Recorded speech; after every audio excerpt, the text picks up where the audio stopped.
గ్రామ పంచాయతీ ఎన్నికల నగారా మోగనుంది. కాసేపట్లో రాష్ట్ర ఎన్నికల సంఘం షెడ్యూల్ విడుదల చేయనుంది. 3 దఫాల్లో ఎన్నికలన్నీ నిర్వహించనున్న ఈసీ మొత్తం 31 జిల్లాల పరిధిలో 545 మండలాల్లో ఎన్నికలు జరపనుంది. డిసెంబర్ 11, 14, 17 తేదీల్లో 3 విడతల్లో పోలింగ్ జరిగే అవకాశం ఉంది. 12,760 పంచాయతీలు, 1,13,534 వార్డులకు ఎన్నికలు జరగనున్నాయి.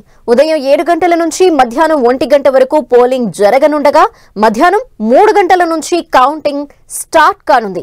కౌంటింగ్ అనంతరం అదే రోజు ఫలితాలు ప్రకటించనున్నారు.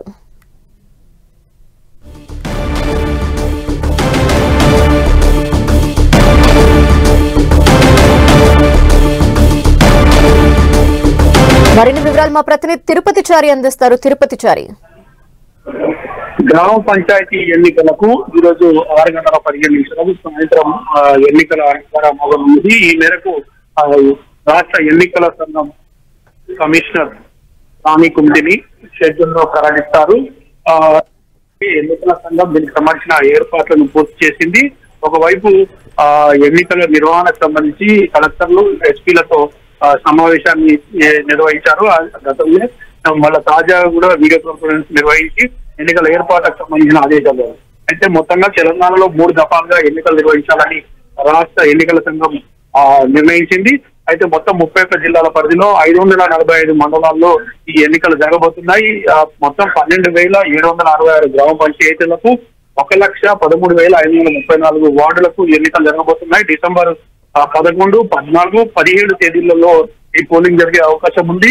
దీనికి సంబంధించి ఎన్నికల సంఘం దాదాపు నిర్ణయం తీసుకున్నట్టుగా తెలుస్తుంది. ఉదయం 7 గంటలకు ప్రారంభమయ్యే పోలింగ్ మధ్యాహ్నం 1 గంట వరకు జరుగుతుంది. ఈ 3 తేదీలలో మధ్యాహ్నం 1 గంట వరకు జరుగుతుంది. జరిగిన తర్వాత మధ్యాహ్నం 3 గంటల నుంచి కౌంటింగ్ ప్రారంభమయ్యే అవకాశం ఉన్నట్టుగా తెలుస్తోంది. అనంతరం ఫలితాల ప్రకటన ఉంటుంది.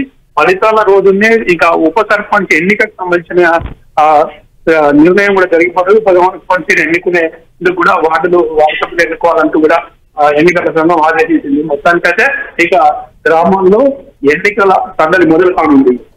Okay, thank you Chari.